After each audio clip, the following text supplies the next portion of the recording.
el movimiento Un Solo Uruguay llevó a cabo un nuevo encuentro anual, como cada 23 de enero desde su creación, acto en el que, como acostumbra tradicionalmente, presentó su proclama y reivindicaciones. El acto contó además con la oratoria del Dr. Martín Aguirre, director del diario El País, y el economista Carlos Abel Olivera, columnista de Contraviento, invitados a brindar sus diferentes visiones sobre la realidad nacional. Nacido espontáneamente a fines de 2017, el movimiento Un Solo Uruguay es una organización nacional que nuclea a representantes de todas las actividades productivas nacionales. Desde su primer encuentro multitudinario, el 23 de enero de 2018 en Durazno, ha desarrollado una prédica constante en procura de un redimensionamiento del Estado, así como de la estructura del gasto público. En ese sentido se encuentra también el talante de este encuentro anual, que en esta oportunidad tuvo lugar en Piriápolis, convocado con la consigna «Uruguay, ¿para quién?». La lectura de la proclama estuvo a cargo de la doctora Fabiana Campos, de Vichadero, Rivera, y del ingeniero Juan Pedro Richeto, de Tiatucura, Paysandú, cuyas partes substanciales veremos seguidamente.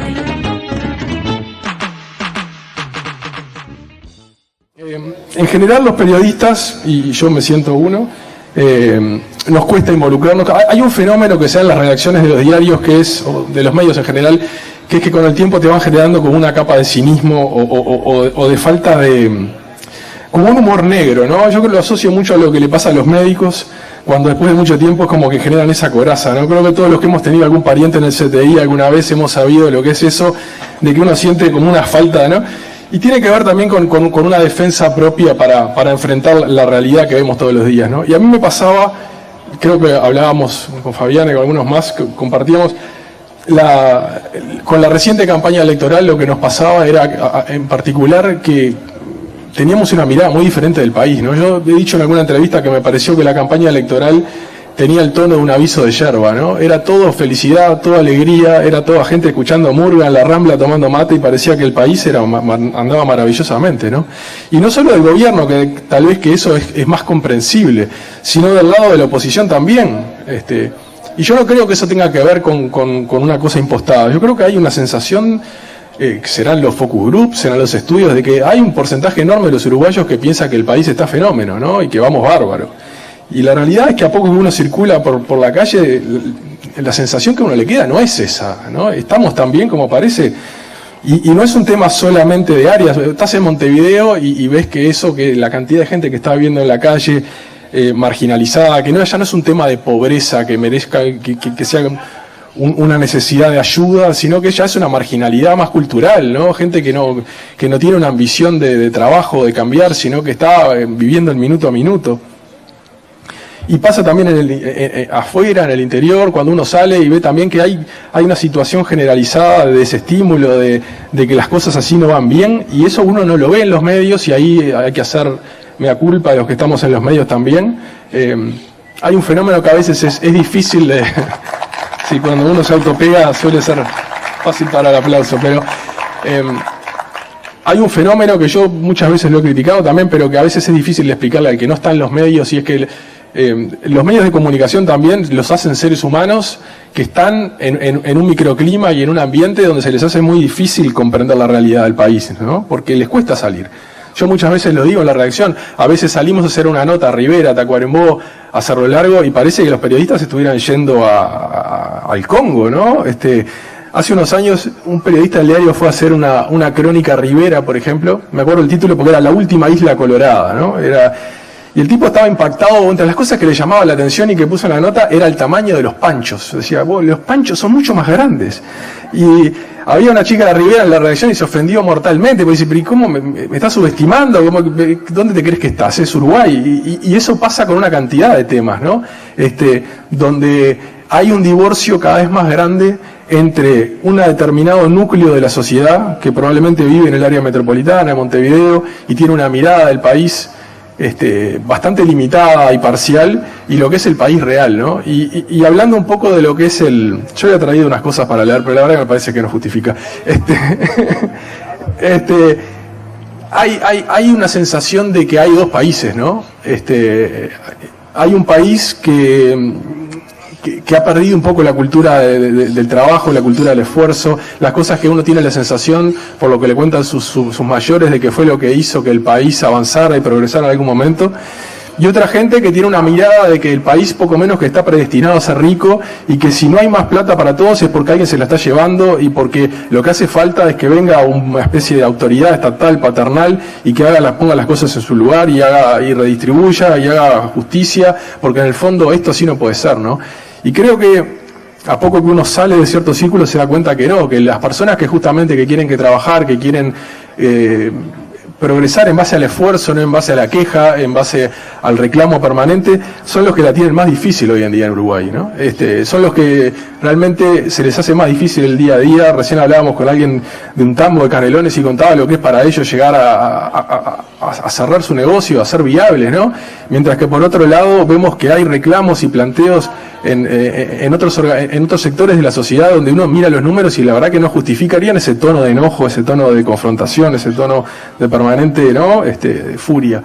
Pero bueno, simplemente lo que me parece es que más allá de que el periodista no debe tomar posición y que yo no creo mucho en esa actitud del periodista independiente, como se dice, en el sentido de aséptico de la realidad, me parece que cuando hablaba con la gente que organizaba esto, me sentía muy identificado con su discurso, con su manera de plantear lo que está pasando en Uruguay, y me parece que dentro de cada uno, dentro de su granito de arena, es importante acompañar para que, por lo menos, para el sector del país que no ve la realidad todos los días, que ve mucha gente acá, sepa que hay otro país, que no es el país que de repente, no todo el mundo vive cerca de la Rambla para ir a tomar mate a la Rambla, no todo el mundo le gustan las murgas, no todo el mundo le gusta eso que nos han vendido un poco como el ideal de la sociedad uruguaya, y que es importante que tenga voz y que tenga presencia y que el resto de la gente lo entienda, porque en eso va también en buena medida el futuro de todos nosotros. Así que muchas gracias y en lo que pueda apoyar, a la orden.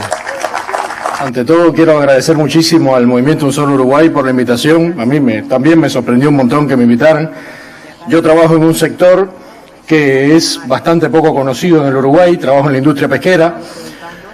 El Uruguay tiene 2 veces más territorio, más superficie marítima que terrestre, y es increíble que con esa proporción tan grande de territorio acuático, el agua, el mar y la pesca específicamente no estén en la agenda pública.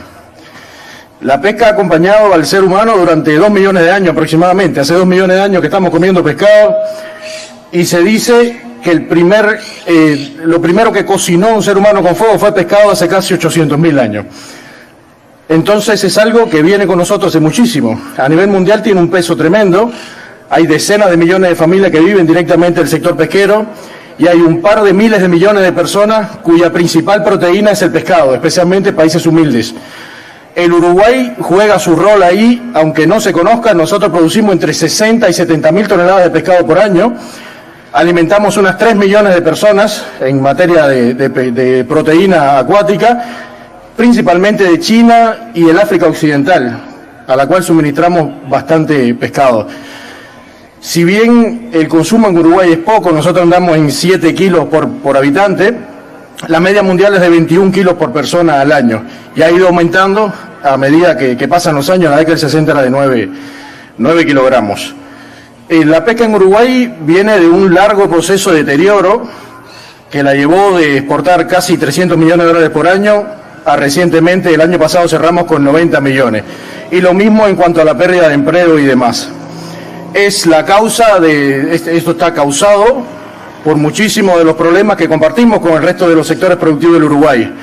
El sobrepeso del Estado, tanto en costos como en regulaciones, la falta de inserción internacional, la obsoleta normativa laboral que hace que el país sea un problema contratar personas, son de los temas que tenemos. El costo de la energía, que nos frenan para el crecimiento. Pero ahora, ¿cómo se podría resolver eso? Y bueno, empezando a hacer transformaciones que no sean placebo, sino transformaciones que vayan a la esencia de las cosas. No sé si ustedes conocen, en los países que son madereros, en el norte, en Norteamérica, se corta la madera y se mandan los troncos río abajo, flotando, ¿no?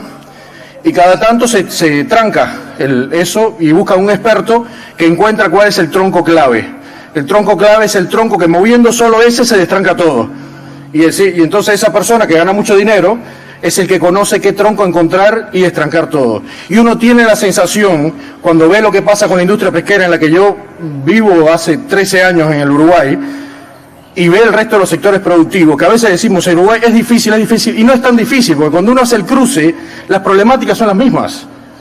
Entonces, hay que identificar bien los troncos clave, eliminarlos y dejar que fluya para que crezca el país. ¿Qué le puede dar la pesca al Uruguay? Nosotros tenemos estimado que 500 millones en exportaciones. Hoy andamos en 90. Andamos en 3.000, 4.000 empleos directos y otros tantos indirectos y podríamos llegar a 10.000 tranquilamente. La planta que yo dirijo tiene 4 líneas de proceso. Usamos un solo turno.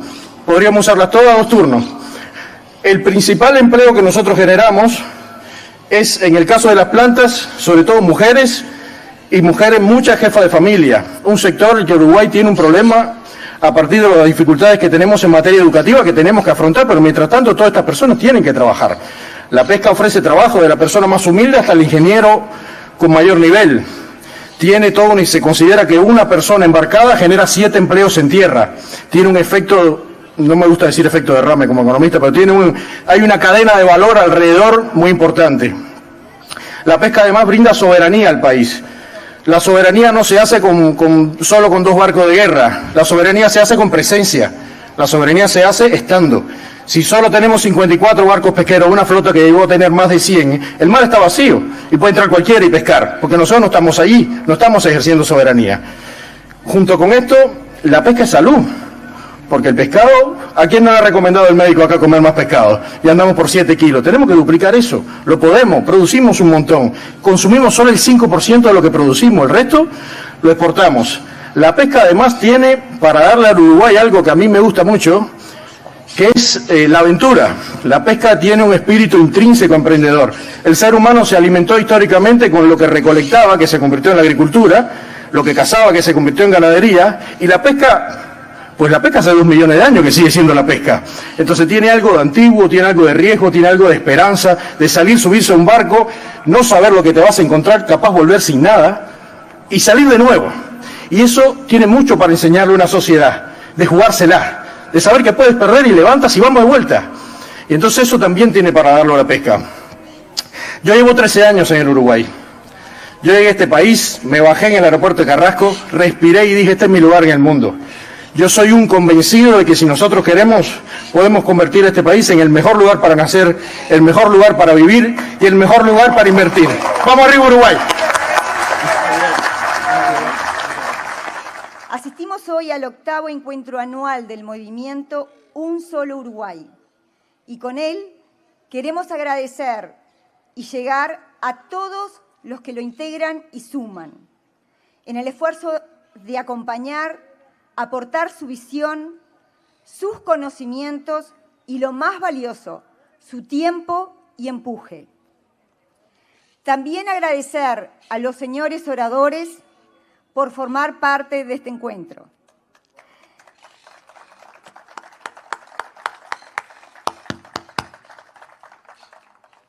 Somos trabajadores, maestros, empresarios, profesionales, jubilados, comerciantes, industriales, transportistas, emprendedores.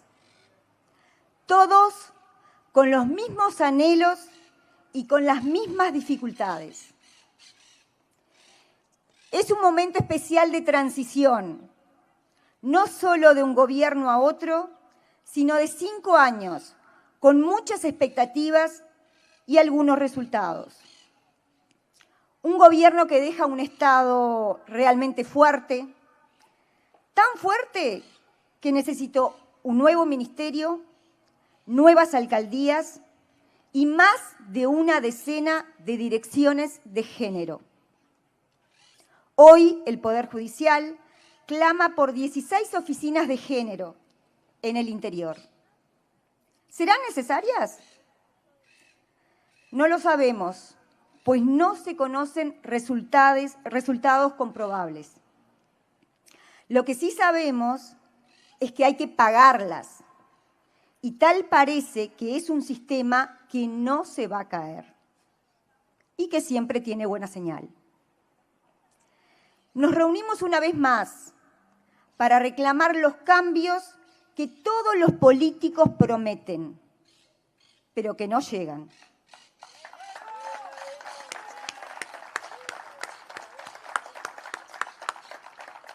Un año particular, donde las urnas marcan un cambio de conductor, donde el mensaje es claro y contundente.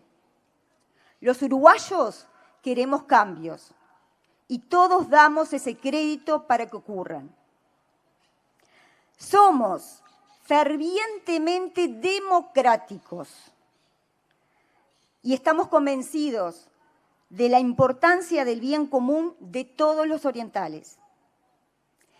El olvido del interior ha sido demoledor para la vida de un país que no logra desbarrancar el centralismo y la indiferencia con su identidad. Hoy y siempre, el país somos todos.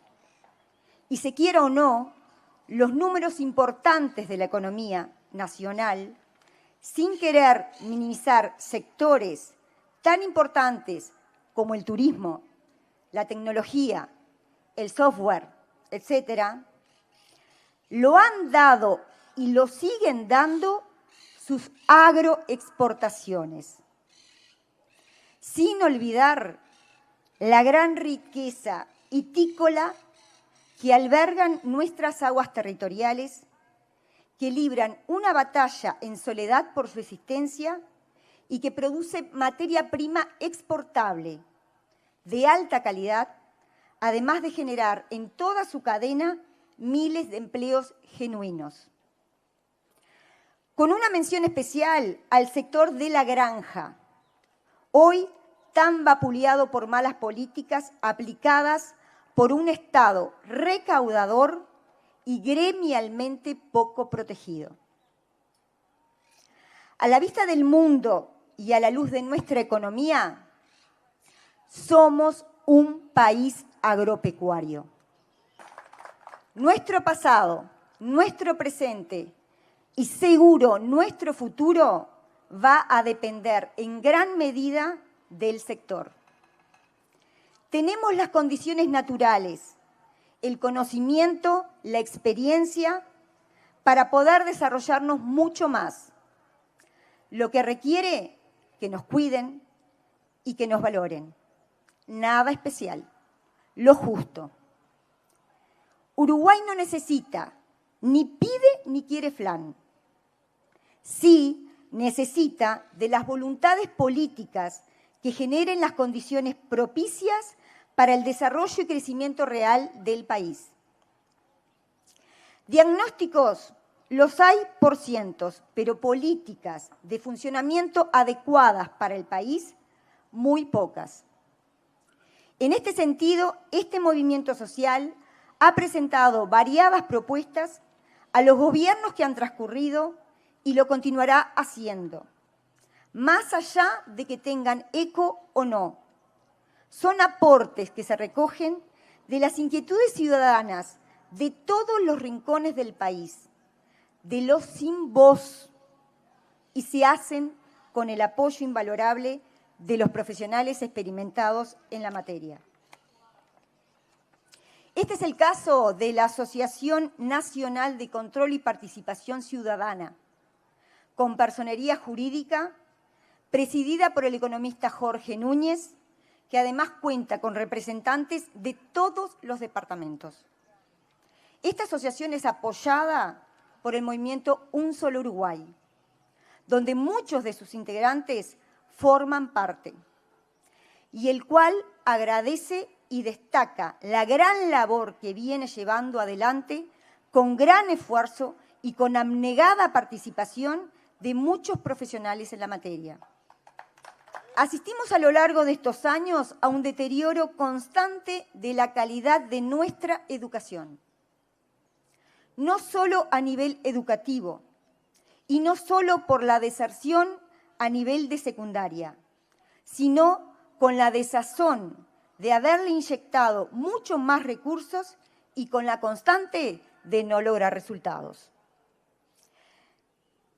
Según el Instituto Nacional de Evaluación Educativa, apenas el 51,6% de los jóvenes de 21 a 23 años habían terminado la educación obligatoria en el 2023.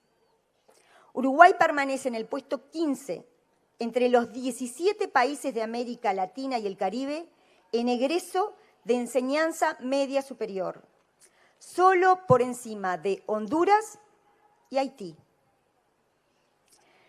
Un docente de ciencias con 14 años de experiencia expresaba que cada año la calidad de los estudiantes, tanto de secundaria como de la universidad, difiere del estándar que requieren los cursos siguientes. No manejan comprensión lectora, no saben redactar explicaciones, no tienen motivación, ni técnicas de estudio. Tampoco habilidades de equipo de trabajo, ni buenas actitudes en clase, como ser el respeto hacia el otro y hacia el docente. No tienen objetivos de vida, no son lógicos, deductivos ni racionales. En resumen, no tienen las bases. Vivimos en un país en que los maestros no tienen permitido dejar repetidores a los alumnos que lo necesitan. Nuestros niños pasan a 6º año y eventualmente al liceo sin saber leer, ni escribir, ni hacer cuentas.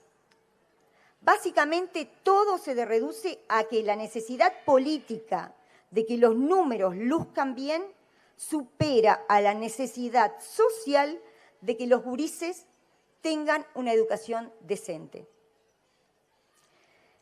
No podemos pensar en trabajo sin antes pensar en educación. Y pensar en educación requiere conocer nuestras limitantes. Un problema con múltiples causas nos muestra que para mejorar los problemas de la educación hay que solucionar a la vez los problemas económicos y sociales del país. Todos contribuimos para tener mejor enseñanza para nuestros hijos, mejor salud, mejor seguridad y un retiro digno. De lo que se puede estar seguro es que nadie de los que trabajan en este país hace su aporte para la ineficiencia y las malas políticas del Estado que perjudican y empobrecen a sus ciudadanos. Y son estas malas prácticas políticas las que generan espacio para las dádivas estatales que fusionan como limosnas esclavizantes y que poco a poco coartan la libertad e independencia de nuestros compatriotas.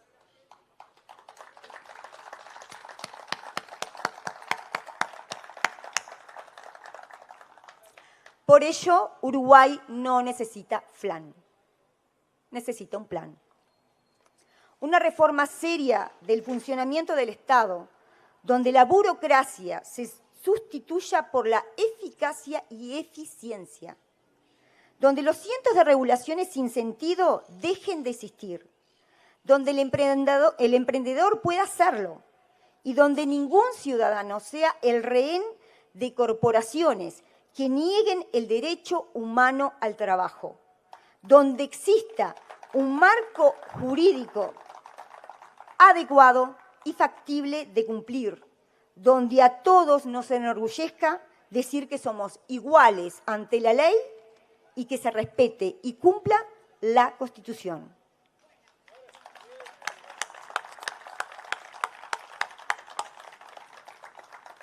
Sentimos como hace años más y más políticas de control por parte del Estado, para quienes están en el yugo, pero que no logra poner el foco y desarrollar políticas que apoyen a la producción primaria e industrial y que estimulen a los emprendedores. Los comerciantes, los transportistas y hasta el mínimo emprendimiento familiar debe destinar una cantidad de tiempo y recursos para mantenerse al día con todos los formularios y permisos que exige el Estado.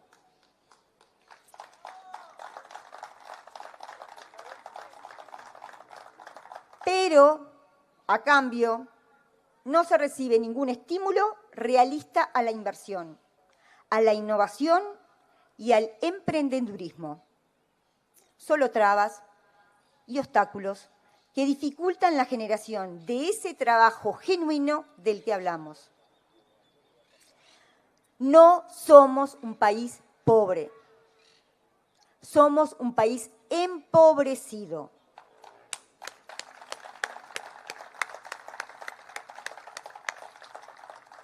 Empobrecido en educación, empobrecido en ideas, empobrecido en desarrollo y empobrecido en la función pública.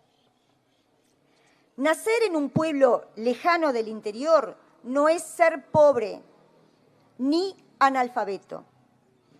Nacer en un pueblo del interior profundo es lo más digno que se pueda pedir en este paisito.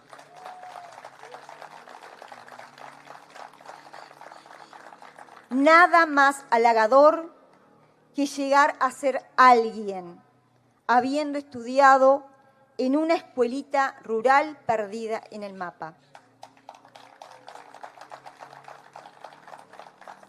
Sin embargo, los recursos que las intendencias deberían haber dedicado al mantenimiento de esa caminería, los recursos que deberían haber llegado para contar con servicios en el interior, esa ambulancia, ese destacamento policial, desaparecieron. Solo quedan taperas y eucaliptus. Y ese niño que iba contento a caballo a la escuela, hoy no se puede desarrollar como otros. Caminos intransitables hicieron impensable que su mamá o papá lo pudieran llevar todos los días al pueblo cercano para aprender. No nació en una capital, no nació en Montevideo.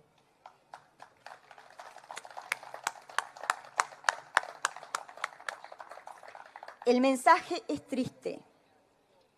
Abandonar el lugar que se ama y lo que se sabe hacer. No hay nada para atar a sus hijos a ese lugar del mundo. La condena será la supervivencia en los cinturones de las grandes ciudades. Se habrá perdido más que un número o más que el deterioro de un índice de población rural de Uruguay. Se habrá enterrado la cultura de todos sus ancestros.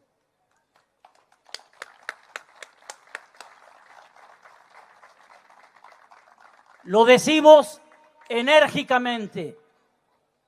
Si no se genera trabajo genuino, básicamente privado, el país no sale a flote. Los niños cada día no solo van a ser más pobres, sino que van a tener menos futuro. Todos coinciden en la gravedad de la pobreza infantil. Esta no se va a acabar con la sola intervención del Estado. Este puede ayudar en muchos casos, pero la pobreza infantil la arreglan los padres, las familias con trabajo, con ingresos, para que se puedan desarrollar económica y culturalmente con la imperiosa necesidad del desarrollo del sector privado que cultive el trabajo genuino. La cadena productiva necesita no solo reglas claras, sino rentabilidad. Nadie invierte y genera fuentes de trabajo en una empresa si no hay rentabilidad. Los costos energéticos, los costos tributarios, previsionales, son los más altos de la región. Invertir, arriesgar y producir en Uruguay es cada día más un sueño lejano. Hoy es mejor trabajar con poca gente, no invertir, no agregar valor, no innovar, no arriesgar, porque esto le pega directamente al bolsillo. Pensar y dimensionar cómo debería ser el Estado, nuestro Estado, es una de las discusiones más importantes que nos debemos. El pensar y dimensionar cómo debería ser el Estado. Parecería que solo las personas que trabajan de forma honrada y comprometidas con el país se lo plantean. Del otro lado, se va en una sola dirección y año tras año, gobierno de derecha o de izquierda, patean al mismo arco. El déficit fiscal del siglo XXI no nos permite mentir. Hoy todo se sabe y todos han gastado más de lo que entra a la caja registradora. El déficit fiscal es el responsable del aumento de impuestos, del aumento en las tarifas, del endeudamiento y de la inflación. La pastilla para compensar esa presión del gasto siempre es la misma, y es el atraso cambiario. El gran impuesto oculto que emplean los tarotistas de los números desde el Banco Central. Todos estos años hemos sufrido la transferencia de los recursos que generan los sectores productivos, como el agro, los servicios, el comercio, la industria, para mantener un Estado cada vez más pesado e ineficiente. No es posible invertir donde no hay rentabilidad. No es posible invertir donde no hay rentabilidad. Quien gasta más de lo que ingresa está destinado a pedir prestado y a pagar intereses por lo recibido. Es el déficit fiscal perpetuo el gran causante del endeudamiento, incrementando la deuda y el pago de intereses. La dependencia externa limita los recursos disponibles y la inversión futura en sectores claves. La desaceleración del país se percibe en todo el interior. La sensación es que tenemos un Estado insaciable de recursos y muy hambriento para que la gente se anime a tirar con esa carga. Todos quieren esquivarlo y eso atenta contra la recaudación y contra lo que debería ser justo para todos. Aflojar la cincha del que trabaja genuinamente es primordial. Aflojar la cincha. En tal sentido, queremos ver señales desde la función pública, queremos ejemplos que motiven a los emprendedores y a los empresarios a tomar más mano de obra. Pero es el Estado el que debe dar el mensaje, el que debe ser austero, el que cuide y controle los escasos recursos. Hoy nos juntamos con un propósito claro y compartido: construir un país donde cada uno de nosotros, desde el campo hasta la ciudad, desde el norte hasta el sur, se sienta parte de una misma comunidad. Es hora de dejar las divisiones que nos han fragmentado: campo contra ciudad, ricos contra pobres, patrón contra empleado. Se necesita imperiosamente empezar a educar y a generar conciencia de que somos un país productivo, agropecuario por excelencia, y que junto a los otros actores de la economía le aportamos todo nuestro trabajo y todos los recursos al Estado. La verdadera fuerza de una nación radica en trabajar juntos hacia un mismo objetivo. La preocupación que hoy nos une es el futuro de nuestros hijos y de aquellos que aún están por nacer. Queremos que crezcan en un Uruguay y que existan todas las oportunidades para ellos. Es nuestra responsabilidad como padres y ciudadanos construir las condiciones para que esto suceda.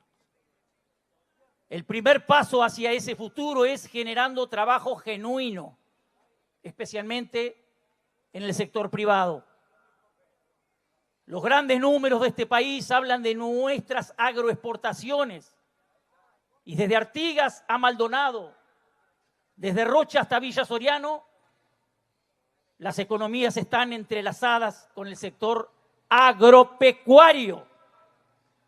Si queremos más oportunidades de trabajo, es fundamental fortalecer y no entorpecer la producción nacional que nos identifica como país.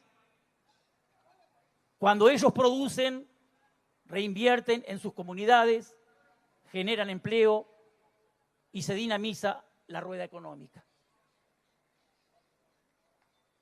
Sin embargo, resulta crucial reconocer que en los últimos años hemos vivido en una burbuja, disfrutando de las ventajas temporales que ha logrado el ingreso de capital externo. Y aunque este dinero ha sido beneficioso para nuestra economía, necesitamos planificar un futuro que dependa de nosotros mismos y no de exoneraciones que permitan el aterrizaje de esas inversiones.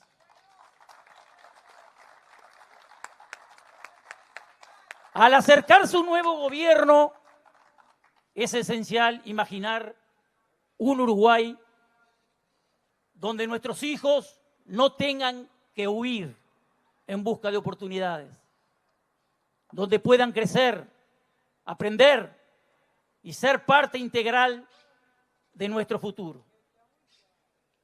Para finalizar, el movimiento presenta las siguientes propuestas.